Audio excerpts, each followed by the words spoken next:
реку Вилюй выпустили мальков. Булунские особи осетров были завезены в поселок Чернышевский Мирнинского района. После того, как осетры успешно адаптировались к искусственным условиям содержания, Росрыболовство включило их в федеральный реестр маточных стад.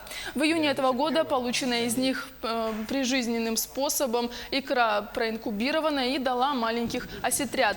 Минэкологии намерена восстановить популяцию осетра в реках Индигирка и Колыма. В планах также искусственное воспроизводство в водоемах Якутии других ценных видов рыб – чира, муксуна и нельмы. Сегодня для Якутии большое событие. Сегодня впервые в истории выращенная молоть сибирского осетра, мальки сибирского осетра выпускаются в реку Вилюй. Мы долго шли к этому, и была проделана с прошлого года большая работа и федеральными, и республиканскими природоохранными структурами. На уровне муниципальных образований был принят ряд решений. Большая поддержка была оказана со стороны промышленных компаний, в первую очередь компания «Алроса». И вот на Чернышевском рыбзаводе удалось вырастить несколько десятков тысяч мальков сибирского осетра.